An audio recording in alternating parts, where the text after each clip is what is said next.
podcast and YouTube blog covering the German startup scene with news, interviews, and live events. Hello and welcome everybody. This is Joe from Startuprad.io, your startup podcast and YouTube blog from Germany. As you may be able to hear, I'm still at Eurofinance Tech and we are here with another startup. This time Covr, how is it pronounced? Covr Security. I'm sorry, it's Covr Security. Should have asked you before. And guys, can you introduce yourself briefly? Sure. So my name is Patrick Malmberg. I am the co-founder and the COO of the company. Have a past in software development and startup business in both Europe and Silicon Valley. I'm Peter Alexandersson, and I'm the CEO and the founder of the company. And I've been working with the international ID platform in Sweden, so I made that system for the whole Scandinavia. And of course, the important question is, what does Covr Security actually do? Why are you guys here? What is so special about you guys? Yeah. So we have a access and authentication management platform. And it's basically securing logging into a system, whether it's a bank or a hospital, and also authenticating and securing money transactions.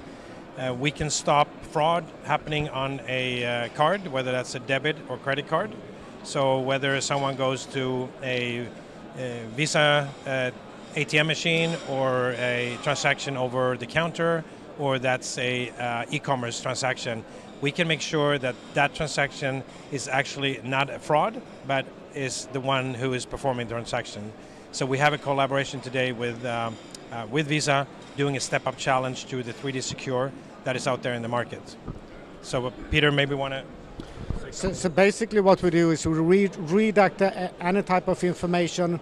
So if someone is touching my credentials, we redirect that directly to the owner of that credential. So if you want to do a login, we ask the owner first the digital way, do you really want to log in?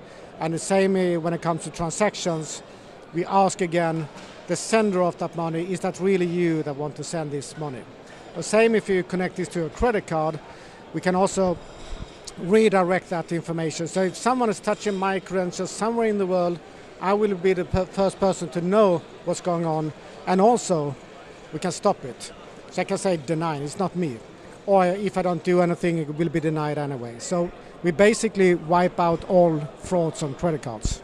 An interesting question for me that just came up when you've been talking is, it sounds pretty much like a two-factor authentication. Is it that, or is it just an information? What is it? So this is a fully automatic two-factor solution. So we don't use any type of passwords.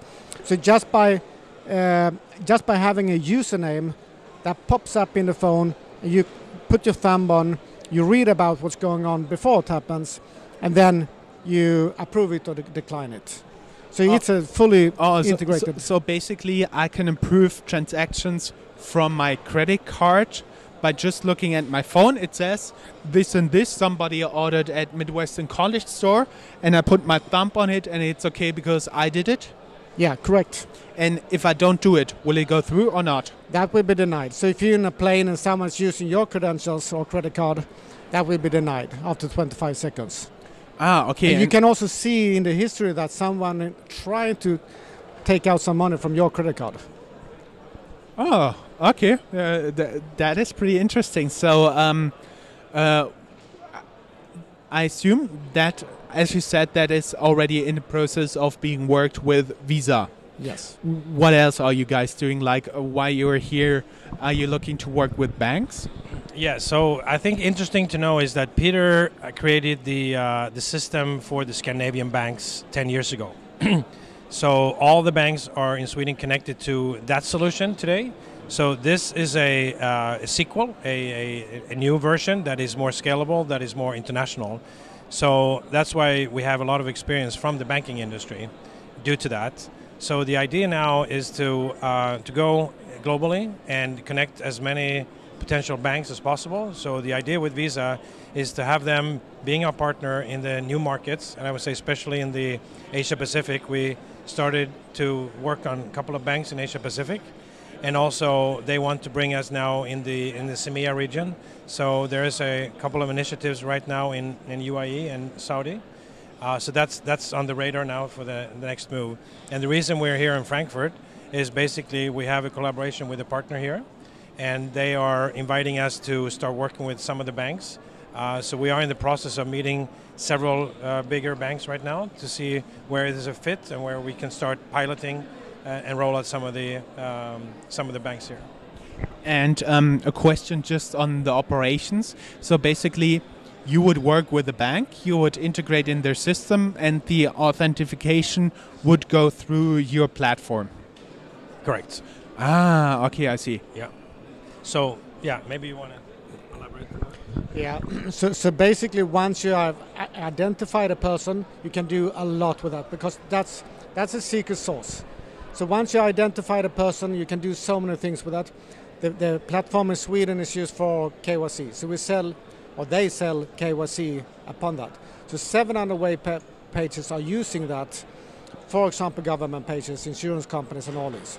So they don't have to ask who the person is. Just by logging in with your personal number, you log in and they know already then who you are. Then, upon that, you can do transactions very easy between banks. If banks open up the brick walls between them, so you can open up so you can send the instant money without using credit cards, for example. Oh, that is pretty interesting. And this is the goal, or do you have any more visions where you want to develop your tool faster, except for the adaptation of all banks in the world? Yeah, I mean, that's more natural. What are you looking for to go? And I would have another question. But first, go with this one. Yeah, I mean, I think we're trying to be modest and humble. If we just look at the Visa as one of the partners, in Asia Pacific they have around 5,000 clients, banks, and globally 21,000 different financial institutions. So we would be happy to start working with some of those. But of course, as we're moving in different areas, we do have clients now showing up in the United States, on the hospital side. So we have two actually hospitals. One has around 100,000 patients, and the system is now been integrated to make it easier for the patient when they sign up for actually coming into the hospital. So they do the authenticating themselves remotely, sitting at home, filling out the information, authorize that it's them, send it in. When they come to the hospitals the next week, their phone gets a pop-up and asks, is it you now who have the appointment with the doctor at 12 o'clock? And then they press the thumb and they authenticate themselves. So it's a very easy way for the patients actually to enter the system. I see. And is it also submitting medical data, or is it just only for the authentication of the patient? Well, the hospital asks the patients to put in some of the information, so the medical data can be transmitted through our secure channel.